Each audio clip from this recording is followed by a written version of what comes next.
శ్యామ్ గారు నమస్తే. నమస్కారం. ఎట్లా చూడొచ్చు ఇప్పుడు రాష్ట్ర ముఖ్యమంత్రి ఒక ప్రెస్ మీట్‌లో ఏమంటా ఉన్నాడంటే, "నీళ్లు కరువొచ్చింది కదా సార్! నీళ్లు వదిలిపెట్టుర్రంటే, నీళ్ళెందుకు బీఆర్ఎస్ నాయకుల రక్తం జల్లురని చెప్పి అట్లయితే పంటలు పండుతాయని చెప్పి అంటా ఉన్నాడు. ఎట్లా చూడొచ్చు దీన్ని? అసలు ఈ రాష్ట్ర ముఖ్యమంత్రి రేవంత్ రెడ్డి గారు హ్మ్. ఆయన ముఖ్యమంత్రిగా భావించడం లేదని అనిపిస్తున్నది. ఆ! ఈ రాష్ట్రంలో తీవ్రమైన కరువు తాండవిస్తున్నది. హ్మ్. తాగడానికి మంచినీళ్ళు కరువైనాయి. వర్షాభావం లేనందువల్ల పంటలు ఈ నేటి వరకు కూడా దుక్కులు తడవక దున్నలేని పరిస్థితుల్లో ఉన్నారని, హ్మ్. ఈ కరువు కాటకాలను వెళ్ళడానికి తక్షణమే కాళేశ్వరంలో కూలినటువంటి కన్నెపల్లి నుంచి వాటరు ఎత్తిపోయాలని చెప్పి చెప్తున్నటువంటి ప్రతిపక్ష పార్టీలు హ్మ్. దాని ఏ రకంగా ప్రజలను రైతాంగానికి నీరు అందించాలనే ధ్యాస అతనికి కరువైంది. అతనికి ఏది ఉన్నదంటే రాష్ట్ర ముఖ్యమంత్రిగా భావించడం లేదు అతను. హ్మ్. ఆయన ఏం భావిస్తున్నాడు? నేను ముఖ్యమంత్రి అయినా, హ్మ్. నేను ప్రతిపక్ష నాయకునిగా కాంగ్రెస్ వర్కింగ్ ప్రెసిడెంట్గా ఉన్నప్పుడు నన్ను బీఆర్ఎస్ అధినేత ఆనాటి ముఖ్యమంత్రి కేసీఆర్ గారు హ్మ్. అణిచివేసి జైల్లో పెట్టి నన్ను తీవ్రమైనటువంటి ఇబ్బందులు పెట్టిండు కాబట్టి హ్మ్. నేను వారిని అణగదొక్కడం, అణిచివేయడం, వాటిని హింసించడం తప్ప ఇంకోటి కాదు. నాకు ప్రజలు కాదు, ఎవరు కాదన్నటువంటి భావనతో ఉన్నట్టు అనిపిస్తున్నది. అంటే దీనికే ముఖ్యమంత్రి అని అనుకోవచ్చా? అసలు వాళ్ళను ఆ పగ కుటుంబాన్ని పగ తీసుకోవడం, కక్ష సాధింపు చర్యలు తీసుకోవడం కోసం తప్ప ఆ! ఆయన వేరే భావన లేదని అనిపిస్తున్నది. ఆ! జనాలకు మంచి జనాలకు చేద్దామని లేదు. ప్రజల్లో ఆయన ఏ చేసినా ఓట్లు, సీట్లు, రాజకీయాలు వేరు, ప్రజలు వేరు. హ్మ్. రాజకీయాలలో ఎన్నికలప్పుడు రాజకీయాలు, విమర్శలు, ప్రతి విమర్శలు, అది ఎవరికి అయినా విమర్శ ప్రతి విమర్శ ప్రజల కోసమే, ప్రజల బాగోగు కోసమే. ఎవరైనా ప్రతిపక్ష పార్టీలు కానీ అధికారంలో ఉన్నటువంటి ప్రభుత్వాలు సక్రమైన పద్ధతిలో పరిపాలన చేయనప్పుడు ప్రతిపక్ష పార్టీలు విమర్శ పెట్టడం, చర్చ పెట్టడం అసహజం. హ్మ్. దాన్ని రిసీవ్ చేసుకొని ప్రజలకు మేలు చేయాల్సినటువంటి అవసరం ఉందని భావనతో ఈ పాలక ప్రభుత్వం ఉండాలి. హ్మ్. కానీ ఈ ముఖ్యమంత్రికి ఆ భావన, ధ్యాస, గోస లేదు.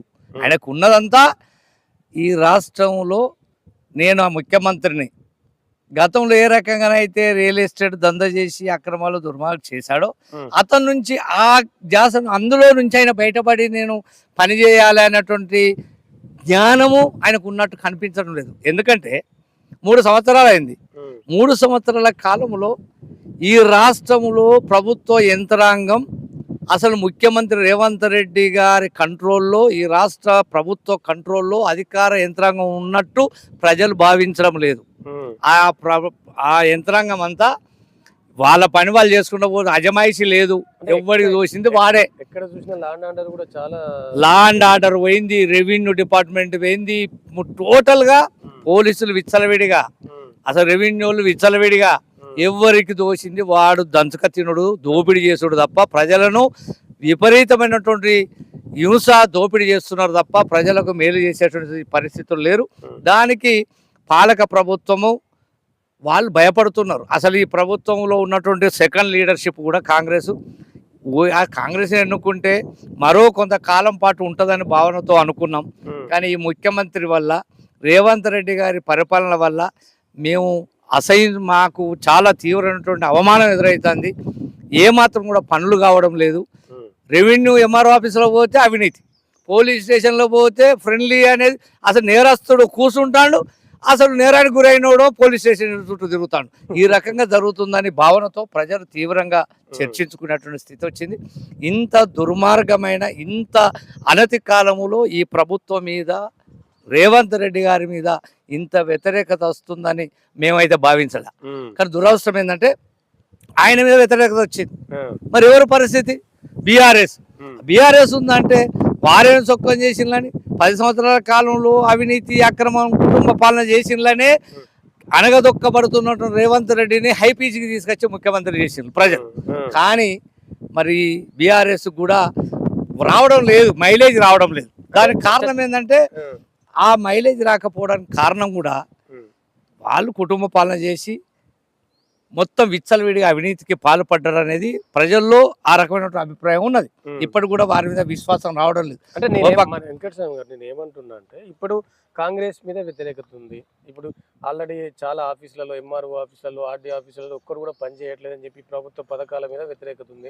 ఇటు బీఆర్ఎస్ కూడా మైలేజ్ రావట్లేదని చెప్తా ఉన్నారు. మరి ఆల్టర్నేట్ ఏముంది? ఇప్పుడు అసలు ఏదైనా కొత్త పార్టీ అంటే చర్చ జరుగుతా ఉంది. కొత్త అంటే పార్టీ వాస్తవంగా ఈ రాష్ట్రంలో రాబోతుంది. కాంగ్రెస్ మీద వ్యతిరేకత వచ్చినప్పుడు హూ ఈజ్ ఆల్టర్నేటివ్, ఎవరు ఆల్టర్నేటివ్ అని ప్రజలు ఆలోచిస్తారు. ఆల్టర్నేటివ్ ఎవరని ఆలోచించినప్పుడు ప్రతిపక్ష పార్టీగా ఉన్న బీఆర్ఎస్ ప్రధానమైనటువంటి పాత్ర పోషించడం లేదు. నేటికి కూడా మేము 10 సంవత్సరాల కాలంలో కొన్ని తప్పులు చేసినాం, ఆ తప్పులను సవరించుకుంటాం. ఆ తప్పులు జరిగిన వాటిని ప్రజలు క్షమించండి, మేము మళ్ళీ మరోసారి మంచి అవకాశం ఇస్తే ఆ తప్పులు జరగకుండా చేస్తామని ప్రజలను క్షమాపణ కూడా కోరడం లేదు. ప్రజలు కాంగ్రెస్ కు ఓటేసి తప్పు చేసిళ్ళు, మేము అసలైన వాళ్ళనే, ప్రజలే తప్పు చేసిండ్రు అనేటువంటి భావనతో బీఆర్ఎస్ మరి మాట్లాడితే ప్రజలు తప్పు చేయలే. నీ నిరంకుశత్వాన్ని, నీ అవినీతి అక్రమాలను, నీ కుటుంబ పాలనకు వ్యతిరేకంగా ప్రజలు కాంగ్రెస్ కేసిండ్రు.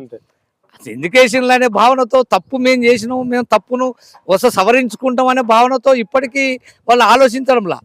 మరి ఆల్టర్నేటివ్ వాళ్ళు అప్పుడు బీజేపీ అనేది దక్షిణాది రాష్ట్రాలు, అందులో తెలంగాణలో బీజేపీకి తల కిందికి పెట్టి కాళ్ళు మీదికి పెట్టి జపం చేసిన ఈ రాష్ట్రంలో తెలంగాణలో బీజేపీకి అవకాశమే లేదు. ఇప్పుడు రాబోయేది మేమే అంటున్నారు కదా. అసలు బీజేపీ అనేది కేంద్రంలో కేవలం వాళ్ళు మట్టేది హిందూ జై శ్రీరామ్ జై శ్రీరామ్. అయ్యా ఈ అందరు పుట్టినవాడు మతాలలో వివిధ మతాల్లో ఉంటారు. ప్రతివాడు ఏ కులమైన హిందూ మతస్థుడు ఉంటాడు, క్రిస్టియన్స్ ఉంటాడు, అదేవిధంగా అదేది మరి ముస్లిం ఉంటాడు, అదే అన్ని మతాల వాళ్ళు ఉంటారు. మతాల మీద చేసి మతాలతో రాజ్యమేలి మతాలతో మేము అధికారం రావాలనేది బీజేపీ కంటున్న కళ తెలంగాణలో కుదరదు. అది ఉత్తరాది రాష్ట్రాల్లో కొంత కుదిరింది. మన 400 పార్లమెంటు సీట్లు అయితే రాజ్యాంగాన్ని మార్చాలని భావనతో బీజేపీ కలగన్నది. వచ్చిందా? ఏమొచ్చింది? ఏంటి మన చంద్రబాబు తెలుగుదేశం లేకపోతే మరి అవుటే, ఎక్కడన్నది అది? కాబట్టి ఈ రకంగా ఉత్తరాది రాష్ట్రాల్లో బీజేపీ మీద వ్యతిరేకత. ఈ దేశంలోనే ఆర్థిక సంక్షోభం తీవ్రంగా వస్తున్నది. ఇది తీవ్రమైనటువంటి రాజకీయ పరిణామాలు సంభవిస్తాయి. బీజేపీ అనేది తావులేదు. అయితే హూ ఇస్ ఆల్టర్నేట్ అంటే చూసినాం కదా, మొన్న సుప్రీంకోర్టు జడ్జి ఒక మాట అన్నందుకు, బొద్దింకలు అన్నందుకు, కాక్రోచ్ అనే దాని మీద వైరల్గా సోషల్ మీడియాలో పెడితే వేలాది మంది అది ధర్మేంద్ర ప్రసాద్ వెంటనే విద్యాశాఖ మంత్రి రాజీనామా చేయాలని యువత అంతా ఎంత వ్యతిరేకతతో వచ్చి వేలాదిగా ఓన్లీ సోషల్ మీడియాలో వచ్చినటువంటి మెసేజ్లతో వేలాది మంది గుమిగూడి ఢిల్లీలో మహాప్రదర్శన చేశారు. మొన్న హైదరాబాద్లో కూడా చేశారు. రాజకీయ రంగు లేదు, యువతలో తీవ్ర వ్యతిరేకత ఉంది. ఉద్యోగాలు లేవు, నిరుద్యోగం పెరిగింది, విద్యా వ్యాపారం అయింది. అసలు హాస్పిటల్లో చాలా తీవ్రమైన దోపిడీ కొనసాగుతున్నది. అసలు చదువుకున్న చదువుకు ఉద్యోగానికి పొంతం లేని పరిస్థితి దాపురించింది. ఈ దేశంలో నేను భావిస్తున్న శ్రీలంక లాగా మరో ఒక ఉద్యమం, ఒక ఊపు పోరాటం తప్పనిసరిగా మరి తిరుగుబాటు వస్తున్నట్టు భావనతో ప్రజల్లో యువతలో మాత్రం రగులుతున్నది. దీనికి నాయకత్వం వహించే వాళ్ళు ఎవరనేది, హూ ఇస్ ఆల్టర్నేటివ్ అనే దాంట్లో కాంగ్రెస్ ఆల్టర్నేటివ్ బీఆర్ఎస్ కాదు, మరి బీజేపీ కాదు. రేపు ఒక మచ్చలేని మనిషిగా విజయం తమిళనాడులో జరిగింది. తమిళనాడులో 2 ప్రాంతీయ ఒకనాడు జాతీయ పార్టీలుగా ఉన్న కాంగ్రెస్ బీజేపీని తుంగలు దొక్కింది. డిఎంకే ఏఐడిఎంకే ఉండే, ఇద్దరు కాకుండా ఇద్దరి మీద విసుకొచ్చి మనిషి ఆల్టర్నేటివ్ లేకపోయేసరికి ఎవరో లంగా ఇంకో చిన్న లంగను చూసి వానికి ఓట్లు వేస్తారు. ఇద్దరు లంగలే, చిన్న లంగ పెద్ద లంగ, చిన్న లంగ ఒక వేస్తారు. ఏఐడిఎంకి వ్యతిరేకంగా డిఎంకే వేసిండ్రు 2 సార్లు. డిఎంకే లేకుండా ఏఐడిఎంకేకు లేకుండా కొత్తగా విజయన్ వచ్చిండు. రాగానే ఆయన చెప్పినటువంటి పాత్ర రాజకీయాల్లో ఆయనకేం సంబంధం లేదు, కానీ ఒక సినీ ఫీల్డ్లో ఉన్నటువంటి వ్యక్తి అయినా యువతలో ఒక భావన వచ్చింది. కొత్తవాన్ని చూడాలనుకున్నారు. ఊహించనంత లెక్కలో విజయన్ గెలిచాడు. ఈ రోజు అతన్ని పడగొడితే ఎవడు కూడా ఊరుకోరు. ఆనాడు తెలంగాణలో కూడా ఒక మచ్చలేని వ్యక్తి. ఇప్పుడు కాంగ్రెస్లో మూడు ముక్కలాట నడుస్తున్నది. వీళ్ళ పాత కాంగ్రెస్ తెలుగుదేశం రేవంత్ రెడ్డి, పాత కాంగ్రెస్ వాళ్ళు బట్టి కొమ్ము పొంగులేటి వాళ్ళు ఉన్నారు. ఎవరు మన ఉత్తమ్ ఉత్తమ్ కుమార్ రెడ్డి వీళ్ళంతా ఉన్నారు. ఆ, ఈరోజు అందులో ఉండి రాజగోపాల్ రెడ్డి కాంగ్రెస్లో ఉండి ఒక ప్రతిపక్ష నాయకుడిగా విత్ ఇన్ పార్టీలోనే గొడవ చేస్తున్నాడు. ఆ, ఆయన కూడా చూస్తున్నాడు, ఆయన మొండోడు, ఆ, ఆయనే బీజేపీలో బసలేని మనిషిగా తప్పని పరిస్థితుల్లో కేసీఆర్ చేసిన అరాచకం వల్ల, కేసీఆర్ నియంతృత్వం వల్ల బీజేపీలో తప్పని పరిస్థితుల్లో వెళ్ళిన ఈటల రాజేంద్ర మచ్చలేని ఒక నీతివంతమైన నిజాయితీగా ప్రజల గొంతుగా ఉన్నటువంటి తెలంగాణలో ఉద్యమం కోసం ఓ రెండో వ్యక్తిగా ఉన్నటువంటి నాయకుడు ఉన్నాడు. ఉమ్, వీళ్ళంతా కనుక కలిసి ఉమ్, ఛాలెంజ్ ప్రజల్లో గనక మేము తెలంగాణ ఆ రోజు నీళ్లు నిధులు నియామకాల కోసం తెలంగాణ తెచ్చినాం, ఉద్యమం చేశాం, తెలంగాణలో వ్యవస్థ విధిగా అమలు చేస్తాం. ఆనాడు కేసీఆర్ ప్రజాస్వామ్య పాలన కొనసాగించినందువల్ల కాంగ్రెస్ని గెలిపించారు. కాంగ్రెస్ కూడా నియంతృత్వ పాలన అసలు ఈ ప్రజలు పట్టించుకోవడం లేదు కాబట్టి మేము చేస్తామనేటువంటి ఒక విశ్వాసంతో ఈయన బీజేపీలో ఉన్నాడు. తప్పని పరిస్థితుల్లో కక్కలేక మింగలేక ఆ, ఆయన బీజేపీలో ఉన్నాడు. బీజేపీలో అవమానపడుతున్నాడు. ఆ, అవమానం కాదు, నిన్న కాక మొన్న కాళేశ్వరం నీళ్ళ మీద పురాణి మీద ఆయన మాట్లాడిన మాటలు ఉమ్, రియల్గా అన్ని రాజకీయ పార్టీలను ఉమ్, నిజమైనటువంటి ఇంత పరిజ్ఞానం ఉన్నటువంటి వాళ్ళందరినీ ఉమ్, ఒక ఆలోచింపజేసే విధంగా ఉమ్, ఈరోజు చర్చ జరుగుతున్నది. Um, Etela Rajender is a great leader. Um, నిజంగా పబ్లిక్ తెలంగాణ గడ్డ మీద మట్టి బిడ్డను, నేను తెలంగాణ ఫస్ట్, నాకు తెలంగాణ ప్రజలు ముఖ్యం, ఉమ్, ఆ తర్వాత పార్టీ, ఉమ్, తెలంగాణ ప్రజలు ముఖ్యం అనుకున్నప్పుడు తెలంగాణ ప్రజల కోసం అయ్యా చాలు నువ్వు చేసిన కాడికి, ఉమ్, దాదాపు మంత్రి చేసినావు, ఎమ్మెల్యే చేసినావు, సామాన్య కుటుంబంలో ఉద్యమాల నుంచి వచ్చినావా అని పార్లమెంట్ అయినావు, నీకు కావాల్సింది తెలంగాణ ప్రజలు అనుకుంటే వీళ్ళు కమ్ అందులోకి వెళ్ళి డివైడ్ అయ్యి బీజేపీ నుంచి బయటికి రా, ఉమ్, మీ అందరూ మీ టీం అంతా ఎమర్జ్ కాండి, ఈ రాష్ట్రంలో ఒక నూతన ఉత్తేజంతో ఒక ప్రాంతీయ పార్టీ పెట్టండి, ప్రజలు యువత మిమ్మల్ని ఆదరిస్తారు, తప్పనిసరిగా మేము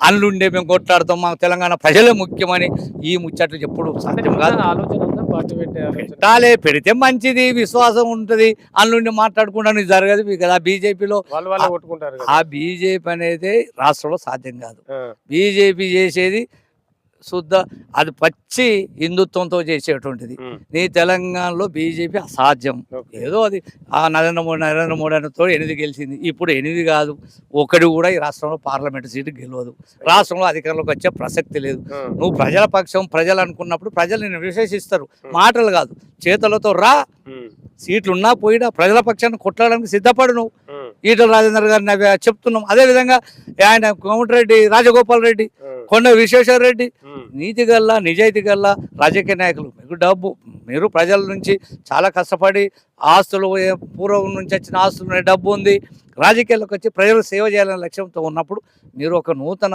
రాజకీయ పార్టీని ఏర్పాటు చేసి ప్రాంతీయ పార్టీ కాంగ్రెస్కు, బీఆర్ఎస్కు ఒక రాజకీయ ప్రత్యామ్నాయంగా మేము ఉన్నామని ప్రజల ముందు, యువత ముందు పెట్టండి. తప్పనిసరిగా ప్రజలు విశ్వసిస్తారు, ప్రజలు ఆదరిస్తారు, అభిమానిస్తారు.